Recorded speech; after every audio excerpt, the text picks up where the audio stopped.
Yes. We're going. All right. Firstly, you just jumped out of a helicopter to kick off the event today. Just talk about that going through that today. Well, that was pretty spectacular. I mean, I don't think it gets better than that, right? I mean, look at this weather, look at this place, and you're being part of something that really is special and means something. And you have these awesome guys who know what they're doing. I mean, the guy I did the tandem jump with has done this more than 18,000 times.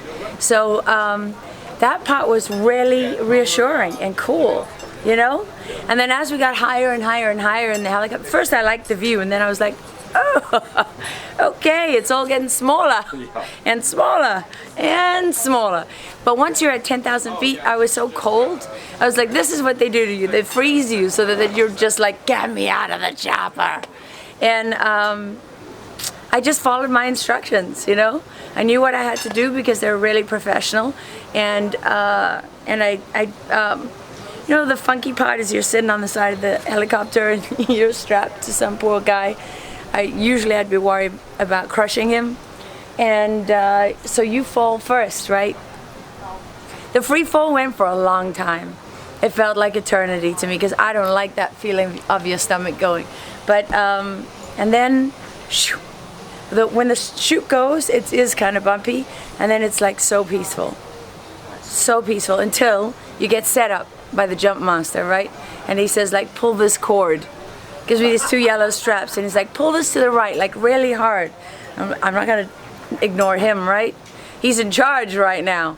So I pull it, and we go into this spiral, and I just feel my stomach going, whoa. I said, you mother beep, you set me up. Because he knew, of course. And then we did another one. He said, you want to do another one? I said, no. He said, yes. But it was amazing. It was amazing. And you think these guys do that at night, you know, jumping behind enemy lines sometimes, high altitude, low opening jumps, all of that. It's incredible. An amazing event that these guys here have here for a great cause. Just kind of talk about what that means to you. This is pretty impressive, right? I mean, sure, I do events all over the country and sometimes internationally, and this one is really exceptional. I mean, people here it's seamless, you know, it's so professional, it's absolutely seamless. And Madeline Pickens and her daughter Dominique, they're phenomenal. What always touches me is that, like, I have spent so much of my life out there, and I married a soldier. An NCO, in case anyone's wondering, and so I know why I care so much. But then you meet people like Madeline and Dominique, who, you know, they're as far from the war as you can be in California, and right here in Del Mar, right? And look how much they care, and all the people supporting this, and it's a really big deal, because I can tell you I've lived for 10 years on the front line of my husband's battle with PTSD, and that's one of the toughest wars I've ever been in. You know, so it means something to me personally because of that, and it means a lot to me too because I'm consistent, right? I have that, what I think is most underrated quality in human beings, is that I don't just care today. I'm always going to care. I'm always going to be committed to the things that I believe in.